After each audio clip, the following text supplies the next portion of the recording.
The ride is wild and sometimes bumpy, so hold on tight. There is no greater thrill than finding freedom from the shackles of a common existence. The status quo is no life at all. All of the neuroscience and psychology herein is firmly established. If in doubt, Google it. In addition, the nature of reality as demonstrated by Talia can be found in excerpts taken from his journal at the end of this novel. If in doubt, read it. And so it begins. Prologue. I'm walking through a field of yellow daisies, wanting to love the way they sway in a gentle breeze, wanting to enjoy the scents of fresh earth and natural grasses, the bright blue sky, the sound of chirping birds in the trees just ahead of me. Wanting to love it all, but not quite able to. Because a voice deep in my mind tells me that it will change any minute now, any second. And when it changes, I'll wish I was dead. I run my hand through the tall grass, determined not to listen to that voice, because I'm smart enough to know that people get into trouble when they pay too much attention to the crazy voices that run through their minds. Not me. Not this time. Still, the ancient memory of something off-color haunts me, so I stop 30 feet from the tall pine trees and look around, just to be sure. Nothing. Nothing but tall swaying grass and thousands of bright daisies. It's all slightly blurry to me because my eyesight isn't the best, but it's peaceful and full of wonder all the same, and not a sound except for the chirping birds. See? It's okay. Nothing's wrong. Nothing to be afraid of. So I start walking again.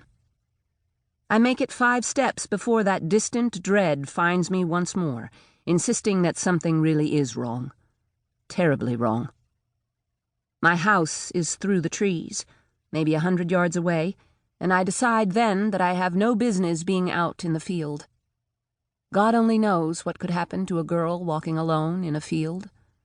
I walk faster, straight for the trees, and I begin to hum for comfort, for distraction from my thoughts. The first 3 notes are sweet and high. The 4th comes out low and guttural, snarling with static, and I pull up sharply, terrified to breathe. The sound had come from inside of me? No, it comes from behind me, a loud, crackling roar that slams my heart into my throat.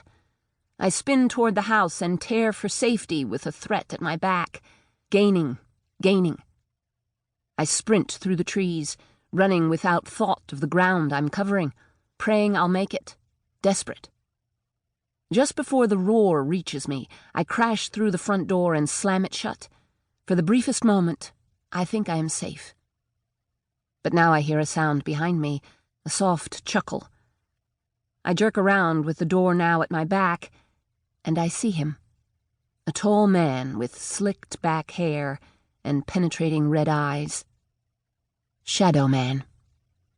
I've seen him before, many times, and I know what he's going to say, what he's going to do. And although my lungs are frozen and my throat is tight, my mind is screaming. "Hello, Rachelle," he says, drawing out each word through a slight grin.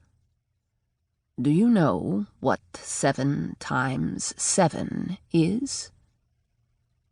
I remember now, all of it. He's asked me the same question 1,000 times, and I know what he's going to do. But still I can't move. 49. The fullness of all that is, he says. All the darkness and all the fear in the world, dumped into one worthless girl. He takes a step toward me, eyes gleaming with anticipation. She must be punished for her failure. You know what that means, don't you? 49th? I am so terrified that my mind begins to go numb. Waves of heat rush through my body. I want to run, to find my father, to hide.